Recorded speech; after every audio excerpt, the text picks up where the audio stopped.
شروع اللہ کا نام لے کر جو بڑا مہربان نہایت رحم والا ہے۔ الف لام را، یہ اللہ کی کتاب اور قرآن روشن کی آیتیں ہیں۔ کسی وقت کافر لوگ آرزو کریں گے کہ اے کاش وہ مسلمان ہوتے۔ اے نبی، ان کو ان کے حال پر رہنے دو کہ کھا پی لیں اور فائدے اٹھا لیں، اور لمبی لمبی آرزویں ان کو دنیا میں مشغول کیے رکھیں۔ آخر کار ان کو اس کا انجام معلوم ہو جائے گا۔ اور ہم نے کوئی بستی ہلاک نہیں کی مگر اس کا وقت مقرر لکھا ہوا تھا۔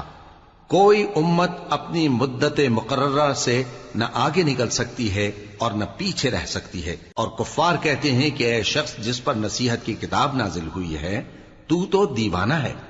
اگر تو سچا ہے تو ہمارے پاس فرشتوں کو کیوں نہیں لے آتا؟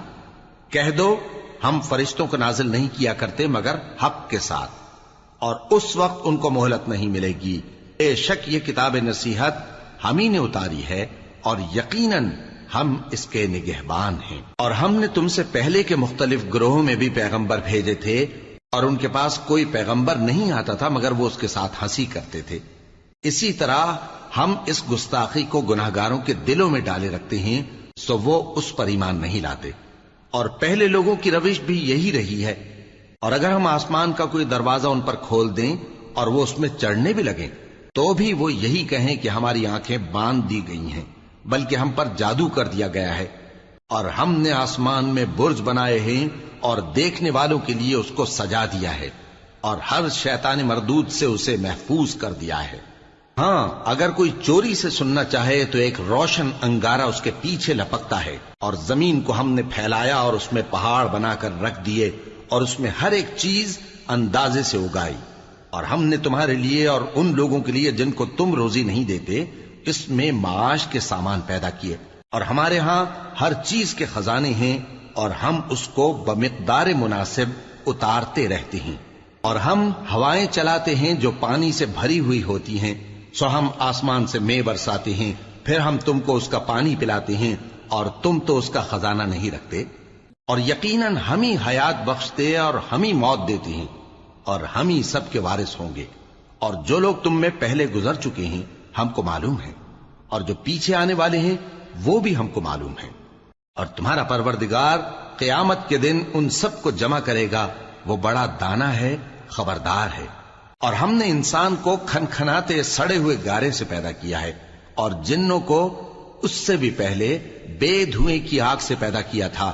اور وہ وقت قابل ذکر ہے جب تمہارے پروردگار نے فرشتوں سے فرمایا تھا کہ میں کھنکھناتے سڑے ہوئے گارے سے بشر بنانے والا ہوں، بس جب میں اس کو درست کر لوں اور اس میں اپنی طرف سے روح پھونک دوں تو اس کے آگے سجدے میں گر پڑنا۔ چنانچہ فرشتے تو سب کے سب سجدے میں گر پڑے مگر شیطان کہ اس نے سجدہ کرنے والوں کے ساتھ ہونے سے انکار کیا۔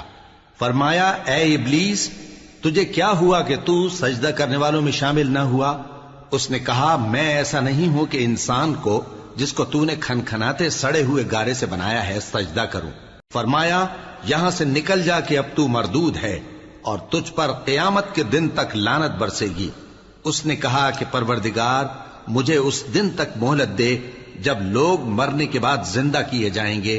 فرمایا اچھا، سو تجھے مہلت دی جاتی ہے وقت مقرر یعنی قیامت کے دن تک۔ اس نے کہا کہ پروردگار جیسا تو نے مجھے بھٹکا دیا ہے میں بھی زمین میں لوگوں کے لیے گناہوں کو آراستہ کر کے دکھاؤں گا اور سب کو بہکاؤں گا۔ ہاں، ان میں جو تیرے خاص بندے ہیں ان پر میرا قابو چلنا مشکل ہے۔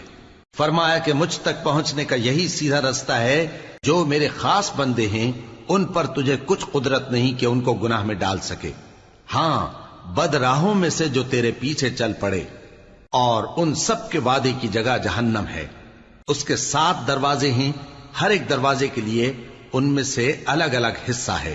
جو متقی ہیں وہ باغوں اور چشموں میں ہوں گے۔ ان سے کہا جائے گا کہ ان میں سلامتی اور امن و اطمینان سے داخل ہو جاؤ، اور ان کے دلوں میں جو کدورت ہوگی ہم اسے نکال دیں گے، گویا بھائی بھائی مسندوں پر ایک دوسرے کے سامنے بیٹھے ہوں۔ نہ ان کو وہاں کوئی تکلیف پہنچے گی اور نہ وہ وہاں سے نکالے جائیں گے۔ اے پیغمبر میرے بندوں کو بتا دو کہ میں بڑا بخشنے والا ہوں، بڑا مہربان ہوں، اور یہ کہ میرا عذاب بھی درد دینے والا عذاب ہے۔ اور ان کو ابراہیم کے مہمانوں کا احوال سنا دو۔ جب وہ ابراہیم کے پاس آئے تو سلام کہا، انہوں نے کہا کہ ہمیں تو تم سے ڈر لگتا ہے۔ مہمانوں نے کہا کہ ڈریے نہیں، ہم آپ کو ایک دانشمند لڑکے کی خوشخبری دیتے ہیں۔ وہ بولے کہ جب مجھے بڑھاپے نے آ پکڑا تو تم خوشخبری دینے لگے، اب کاہے کی خوشخبری دیتے ہو؟ انہوں نے کہا کہ ہم آپ کو سچی خوشخبری دیتے ہیں، سو آپ مایوس نہ ہوں۔ ابراہیم نے کہا کہ اللہ کی رحمت سے مایوس ہونا تو گمراہوں کا کام ہے۔ پھر کہنے لگے کہ فرشتوں، تمہارا اصل کام کیا ہے؟ انہوں نے کہا کہ ہم ایک گناہگار قوم کی طرف بھیجے گئے ہیں کہ اس کو عذاب کریں، مگر لوط کے گھر والے کہ ان سب کو ہم بچا لیں گے، البتہ ان کی بیوی کہ اس کے لیے ہم نے ٹھہرا دیا ہے کہ وہ پیچھے رہ جائے گی۔ پھر جب فرشتے لوط کے گھر آئے تو انہوں نے کہا کہ تم تو ناآشنا سے لوگ ہو۔ وہ بولے کہ نہیں، بلکہ ہم آپ کے پاس وہ چیز لے کر آئے ہیں جس میں لوگ شک کرتے تھے، اور ہم آپ کے پاس یقینی بات لے کر آئے ہیں اور ہم سچ کہتے ہیں۔ تو آپ کچھ رات رہے سے اپنے گھر والوں کو لے نکلیں اور خود ان کے پیچھے چلیں، اور آپ میں سے کوئی شخص پیچھے مڑ کر نہ دیکھے، اور جہاں آپ کو حکم ہو وہاں چلے جائیے۔ اور ہم نے لوط کی طرف وہی بھیجی کہ ان لوگوں کی جڑ صبح ہوتے ہوتے کاٹ دی جائے گی، اور اہل شہر لوط کے پاس خوش خوش دوڑے آئے۔ لوط نے کہا کہ یہ میرے مہمان ہیں، کہیں ان کے بارے میں مجھے رسوا نہ کرنا، اور اللہ سے ڈرو اور میری بے آبروئی نہ کرو۔ وہ بولے، کیا ہم نے تم کو سارے جہان کی حمایت و طرفداری سے منع نہیں کیا؟ انہوں نے کہا کہ اگر تمہیں کرنا ہی ہے تو یہ میری قوم کی لڑکیاں ہیں، ان سے شادی کر لو۔ اے نبی، تمہاری جان کی قسم، وہ اپنی مستی میں مدہوش ہو رہے تھے، سو ان کو سورج نکلتے نکلتے چنگھاڑ نے آ پکڑا، اور ہم نے ان بستیوں کو الٹ کر نیچے اوپر کر دیا اور ان پر کھنگر کی پتھریاں برسائیں۔ بے شک اس قصے میں اہل فراست کے لیے نشانی ہے، اور وہ بستیاں اب تک شام جانے والے سیدھے رستے پر موجود ہیں۔ بے شک اس میں ایمان لانے والوں کے لیے نشانی ہے۔ اور بن کے رہنے والے یعنی قوم شعیب کے لوگ بھی گناہگار تھے، تو ہم نے ان سے بھی بدلہ لیا، اور یہ دونوں شہر کھلے رستے پر موجود ہیں۔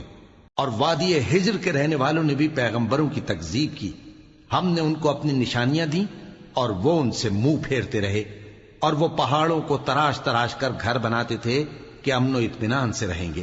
آخر زوردار آواز نے ان کو صبح ہوتے ہوتے آ پکڑا، اور جو کام وہ کرتے تھے وہ ان کے کچھ بھی کام نہ آئے۔ اور ہم نے آسمانوں اور زمین کو اور جو مخلوقات ان میں ہے سب کو تدبیر کے ساتھ پیدا کیا ہے، اور قیامت تو ضرور آ کر رہے گی، تو تم ان لوگوں سے اچھی طرح سے درگزر کرو۔ کچھ شک نہیں کہ تمہارا پروردگار ہی سب کچھ پیدا کرنے والا ہے، جاننے والا ہے۔ اور ہم نے تم کو 7 آیتیں جو نماز میں دہرا کر پڑھی جاتی ہیں، یعنی سورہ الحمد اور عظمت والا کلام عطا فرمایا ہے۔ ہم نے کفار کی کئی جماعتوں کو جن کو فوائد دنیاوی سے نوازا ہے، تم ان کی طرف رغبت سے آنکھ اٹھا کر نہ دیکھنا، اور نہ ان کے حال پر رنج و غم کرنا، اور مومنوں کے ساتھ تواضع سے پیش آنا، اور کہہ دو کہ میں تو اعلانیہ ڈر سنانے والا ہوں، اور ہم ان کفار پر اسی طرح عذاب نازل کریں گے جس طرح ان لوگوں پر نازل کیا جنہوں نے تقسیم کر دیا، یعنی قرآن کو کچھ ماننے اور کچھ نہ ماننے سے ٹکڑے ٹکڑے کر ڈالا۔ سو تمہارے پروردگار کی قسم، ہم ان سے ضرور پرسش کریں گے ان کاموں کی جو وہ کرتے رہے۔ پس جو حکم تم کو اللہ کی طرف سے ملا ہے وہ لوگوں کو بے دھڑک سنا دو، اور مشرکوں کا ذرا خیال نہ کرو۔ ہم تمہیں ان لوگوں کے شر سے بچانے کے لیے کافی ہیں جو تم سے ہنسی کرتے ہیں، جو اللہ کے ساتھ کوئی اور معبود قرار دیتے ہیں، سو ان قریب ان کو ان باتوں کا انجام معلوم ہو جائے گا۔ اور ہم جانتے ہیں کہ ان کی باتوں سے تمہارا دل تنگ ہوتا ہے، تو تم اپنے پروردگار کی تسبیح کہتے اور اس کی خوبیاں بیان کرتے رہو، اور سجدہ کرنے والوں میں سے ہو جاؤ، اور اپنے پروردگار کی عبادت کیے جاؤ یہاں تک کہ تمہاری موت کا وقت آ جائے۔